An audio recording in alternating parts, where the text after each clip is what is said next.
दोस्तों नमस्कार। आपका अपने YouTube channel Jayant global study centre पर बहुत बहुत स्वागत है।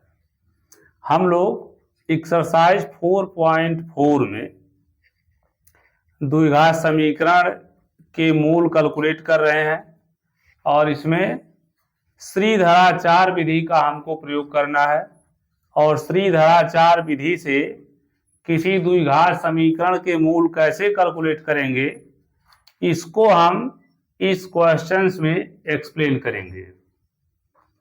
देखिए क्वेश्चन नंबर 2, इक्वेशन आपका है 25x स्क्वायर धन 50x धन 12 बराबर 0। ये आपका हो गया द्विघात समीकरण।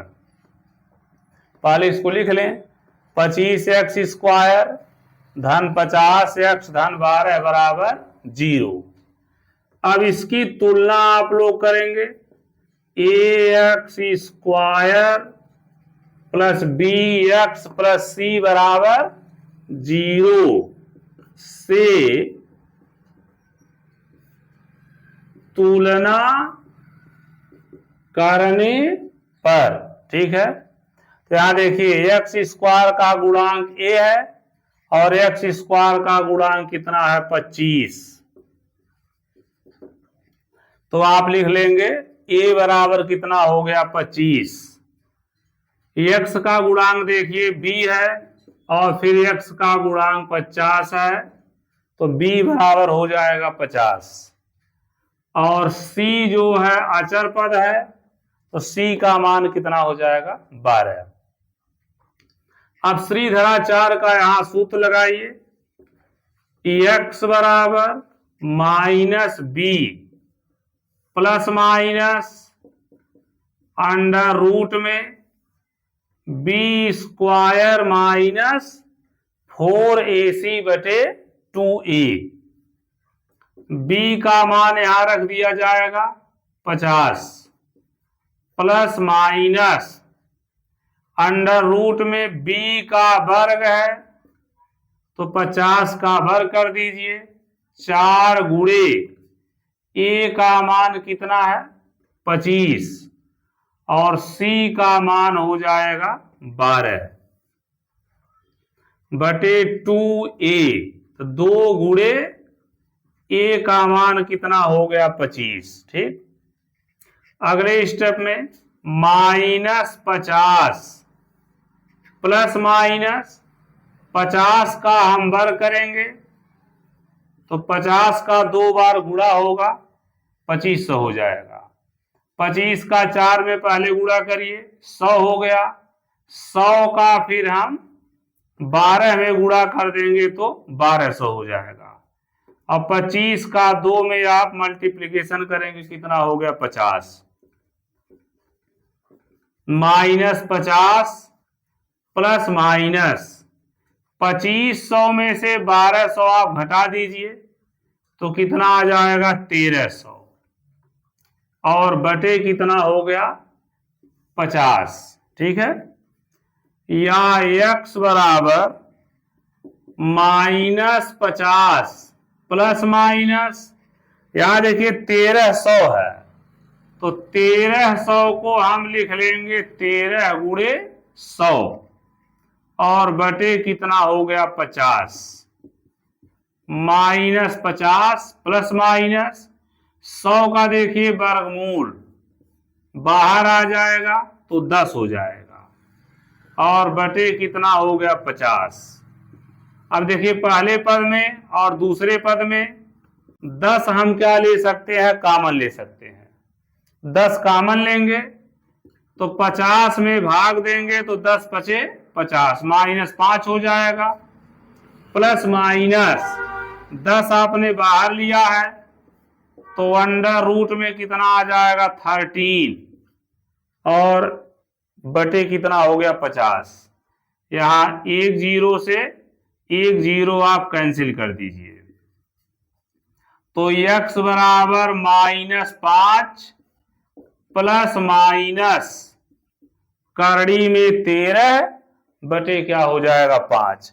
अब देखिए 13 पूर्ण वर्ग संख्या नहीं है तो इसका वर्गमूल पूर्णांक नहीं बनेगा, इसलिए हम अपने आंसर को यहीं पर क्या करेंगे, छोड़ देंगे। x बराबर -5 प्लस माइनस करड़ी में 13/5। ठीक है, तो यहाँ x के दो मूल होंगे, एक x बराबर -5 प्लस करड़ी में 13/5 और दूसरा जो मूल होगा -5 माइनस करड़ी में 13/5 हो जाएगा। ठीक है, क्वेश्चन नंबर 3 देखिए, तीसरा क्वेश्चन यहां पर लिखा है 2y² 2y² plus 14y plus 9 बराबर 0।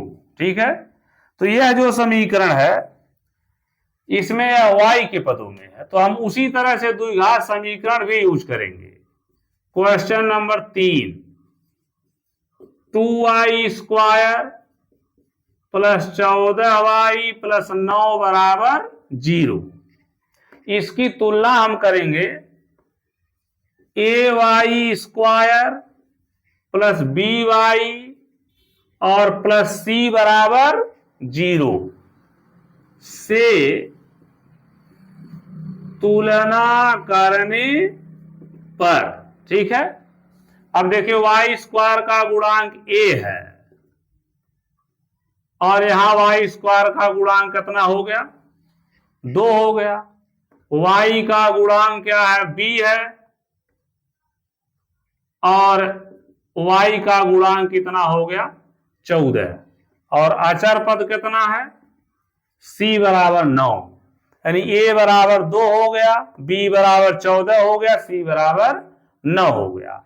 अब देखिए ये जो समीकरण में चर राशियों क्या y है, तो सूत्र में हम x की जगह पर y रखेंगे, तो y बराबर -b, सूत्र वही रहेगा, प्लस माइनस अंडर रूट में b² minus 4ac/2a minus b के स्थान पर 14 लिख दीजिए, प्लस माइनस b का वर्ग 14 का वर्ग 4 गुणे a का मान 2 हो गया और c का मान 9 हो गया। देखिए a बराबर 2 रख दीजिए और c बराबर 9 रख दीजिए।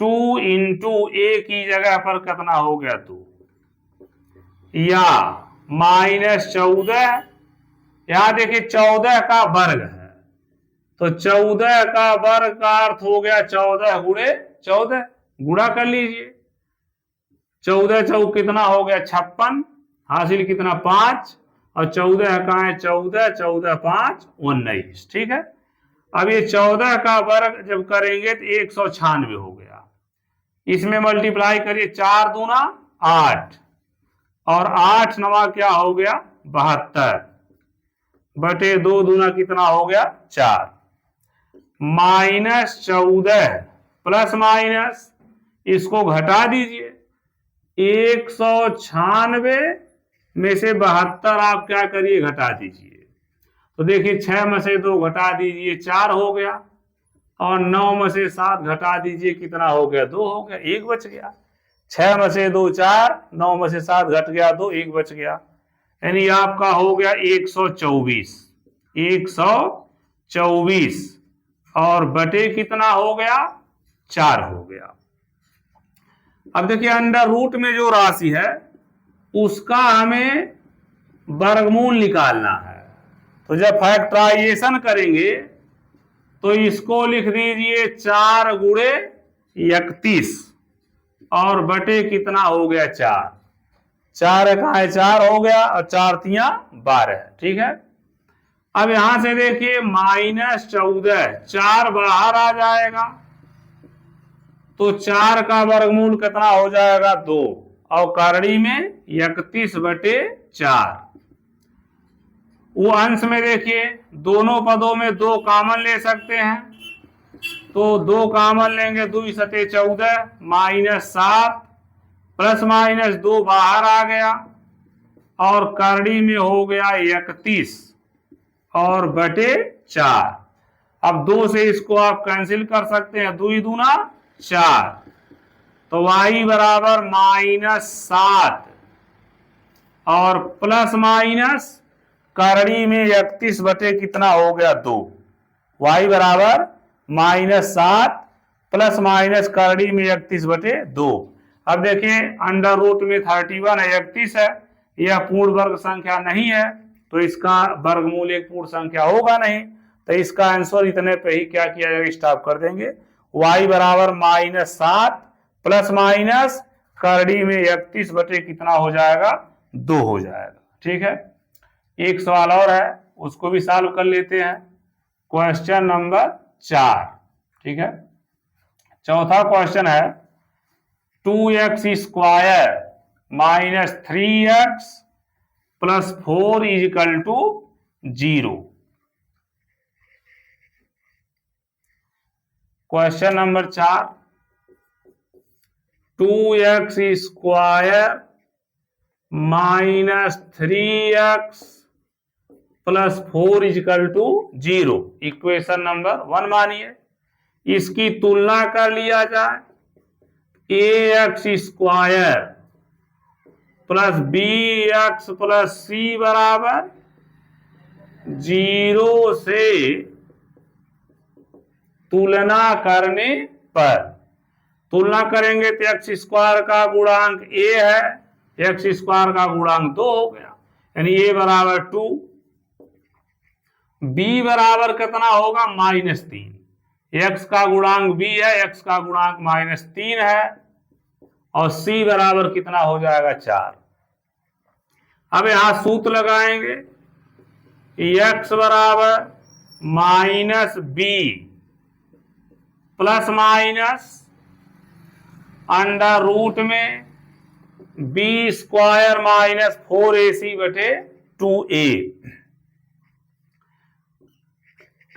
देखिए माइनस b का मान हम कितना रखेंगे, -3 रखा जाएगा, अंडर रूट में b का वर्ग है तो -3 का वर्ग, 4 गुणे 2, a का मान 2 है और c का मान कितना हो गया 4, 2 गुणे a का मान कितना हो गया 2 हो गया, माइनस माइनस क्या हो गया प्लस, -3 का वर्ग करेंगे 9 हो जाएगा, 4 दूना 8 चौक कितना हो गया 32 और बटे 2 दूनी 4, माइनस माइनस +3 और ये माइनस का वर्ग होगा प्लस हो जाएगा 9 और 4 दूना 8 और 8 चौक कितना हो गया 32, या x बराबर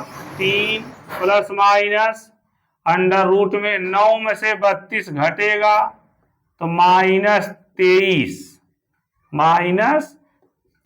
बटे कितना हो जाएगा 4 हो जाएगा, यानी जो हमारा आंसर बनेगा x बराबर 3 प्लस माइनस अंडर रूट में करड़ी में -23 बटे कितना हो गया 4 हो जाएगा। ठीक है, x बराबर 3 प्लस माइनस अंडर रूट में -23 और y कितना हो जाएगा 4 हो जाएगा। ठीक है, ओके, हमारा x का आंसर आ गया। 2 मूल होंगे, एक x बराबर 3 प्लस करड़ी में -23 बटे 4 और दूसरा मूल होगा x बराबर 3 माइनस करड़ी में -23 बटे 4।